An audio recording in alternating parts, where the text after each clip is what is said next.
Weißt du, was der Unterschied zwischen einer Frau, die er mag, und einer Frau, die er nie vergessen kann, ist? Es ist nicht deine Schönheit, nicht deine Intelligenz, nicht mal, wie perfekt du für ihn bist. Es ist etwas, das tiefer geht, das in seinem Unterbewusstsein lebt. Etwas, das Carl Jung vor 100 Jahren entdeckt hat. Und das dein Liebesleben für immer verändern wird. Bleib dran. Was du in den nächsten Minuten erfährst, wird dir zeigen, warum Männer manchmal die komplizierte der perfekten vorziehen. Und wie du das für dich nutzen kannst. Of human nature, because the only real danger, we need more psychology. We need more understanding of human nature. Willkommen zurück zu einer neuen Folge. Ich bin froh, dass du hier bist. Setz dich zu mir, mach's dir gemütlich, denn heute sprechen wir oder ich über etwas, das viele Frauen spüren, aber nicht verstehen. Hast du dich jemals gefragt, warum er dich nicht so sieht, wie du wirklich bist? Warum er emotional distanziert bleibt, obwohl du ihm so nah bist? Warum manche Frauen Männer wie magisch anziehen, ohne sich anzustrengen? Die Antwort liegt nicht in Dating-Tricks oder Manipulation. Sie liegt in der Psychologie, genauer gesagt Carl Jungs Konzept der Anima. Heute werde ich dir zeigen, was in seinem Kopf, nein, in seiner Seele wirklich vorgeht. Und am Ende wirst du verstehen, wie du nicht nur seine Aufmerksamkeit bekommst, sondern auch sein Herz berührst. Lass uns ehrlich sein. Du bist fantastisch, du bist klug, du bist witzig, attraktiv, du gibst ihm alles. Aber manchmal fühlt es sich so an, als würde er dich nicht wirklich sehen. Oder er schaut dich an, aber es ist, als würde er durch dich hindurchschauen, als würde er nach etwas suchen, das du nicht bist. Und genau das ist der Punkt. Er sucht nach etwas, das in ihm selbst ist. Carl Jung, einer der brillantesten Psychologen aller Zeiten, hat herausgefunden, dass jeder Mann ein inneres Bild in sich trägt. Ein Bild der idealen Frau. Jung nannte dieses Bild die Anima. Die Anima ist nicht du und sie ist nicht seine Ex. Sie ist auch nicht seine Mutter, obwohl sie eine Rolle spielt. Fangen wir damit an. Erstens, seine Mutter. Die erste Frau, die er jemals kannte. Ihre Wärme, ihre Ablehnung, ihre Präsenz. All das formt, was er von Frauen erwartet. Zweitens, das kollektive Unbewusste. Jung glaubte, dass wir Zugang zu uralten Bildern haben. Die Göttin, die Verführerin, die Heilerin, die wilde Frau. Diese archetypische Bilder leben in ihm. Und 3, seine unterdrückten Gefühle. Als Mann wird er oft dazu erzogen, seine Emotionen zu verstecken. Zärtlichkeit ist gleich Schwäche, Weinen ist gleich unmännlich. All diese unterdrückten Gefühle projiziert er auf die Anima und damit auch auf dich. Wenn er dir begegnet, scannt er unterbewusst in Millisekunden. Passt sie zu meinem Bild? Und hier wird es sehr interessant. Nicht die Frau, die perfekt ist, gewinnt sein Herz, sondern die Frau, die ihm Raum gibt, seine Fantasie zu entfalten. Ich weiß, das klingt verrückt. Du denkst, Moment, ich sollte also nicht perfekt sein. Nicht ganz, hör zu. Stell dir vor, seine Anima ist wie ein Filmprojektor in seinem Kopf. Er wirft sein inneren Bild auf dich und du wirst zur Leinwand. Aber was, wenn diese Leinwand schon komplett voll ist? Wenn alles erklärt, gezeigt, offengelegt ist, dann gibt es nichts mehr, worauf er projizieren kann. Das Bild verblasst, der Projektor geht aus. Du wirst dann nicht mysteriös, du wirst bekannt, vorhersehbar und ehrlich langweilig. Das ist aber nicht deine Schuld. Das ist die Biologie, das ist die Psychologie.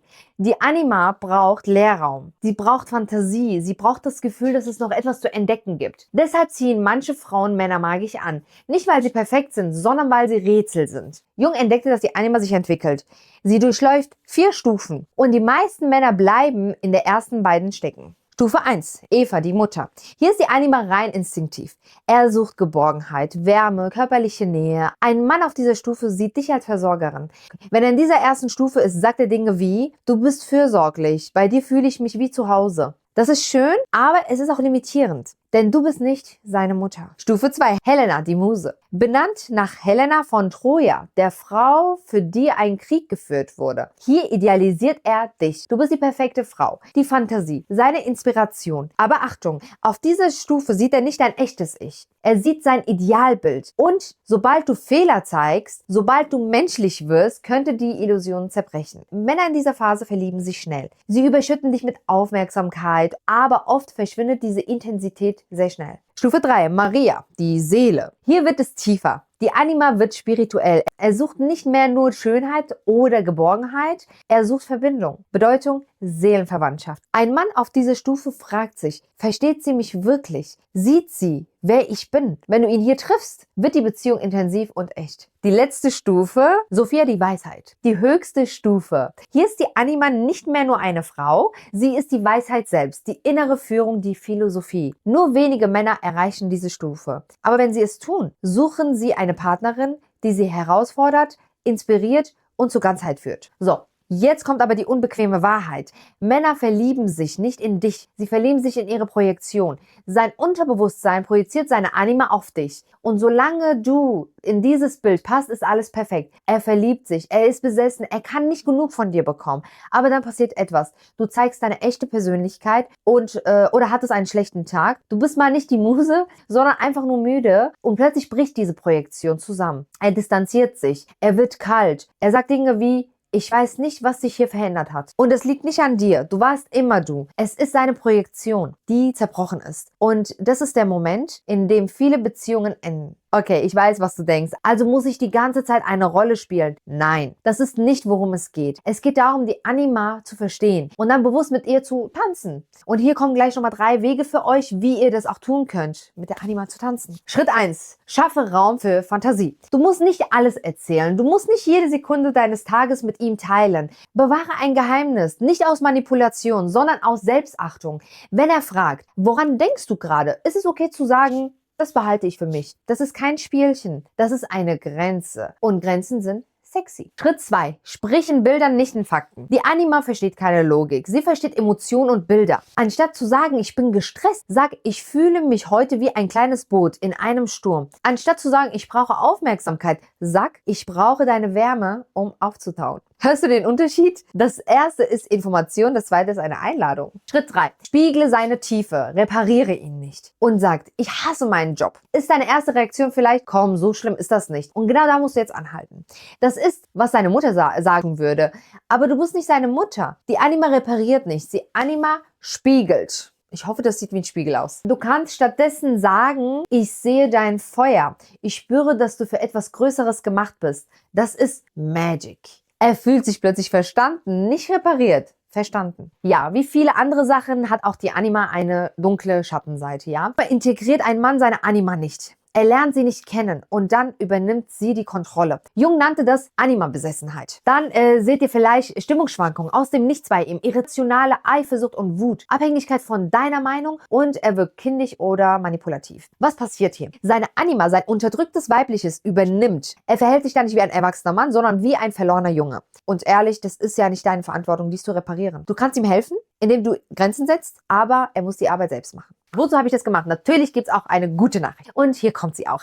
Wenn ein Mann seine Anima kennenlernt, wenn er versteht, was sie ein Teil von ihm ist, kann er dich endlich als du selbst sehen. Nicht als Projektion, nicht als Idealbild, als echte, wundervolle, komplexe Frau. Und das ist, wo dann die Liebe auch bei einem Mann beginnt. Carl Jung sagte, die Anima ist die Brücke zwischen Ego und der Seele. Wenn ein Mann diese Brücke überquert, wird er ganz. Und eine ganze Person kann echte, reife Liebe geben. Deine Aufgabe ist nicht, ihn zu retten. Deine Aufgabe ist, dich selbst zu ehren und ihm die Möglichkeit zu geben, dich wirklich zu sehen. Also, was machst du jetzt? Du nimmst bitte diese 3 Schritte, die ich vorhin dir nochmal erklärt habe, ernst und setzt das für dich Stück für Stück um. Und jetzt kommt noch mein letzter Gedanke. Die Anima lehrt uns etwas Wunderschönes. Liebe ist nicht nur gesehen zu werden, Liebe ist auch Raum zu lassen. Raum für Fantasie, Raum für Wachstum, Raum für Reise zur Ganzheit. Und du bist nicht dazu da, seine Anima zu sein. Du bist dazu da, deine eigene, vollständige, wunderschöne Seele zu leben. Und wenn er bereit ist, wenn er den Mut hat, seine eigene Anima kennenzulernen, kann er dir endlich als ganzer Mann begegnen. Und das, meine Liebe, ist es wert zu warten. Danke, dass du heute da warst. Und wenn diese Folge dir gefallen hat oder dich bewegt hat, dann teile sie doch einer Freundin, die es auch hören sollte. Und denk daran, du bist nicht sein Idealbild. Du bist besser. Du bist nämlich echt. Bis zum nächsten Mal. Pass gut auf dich auf. Tschüss.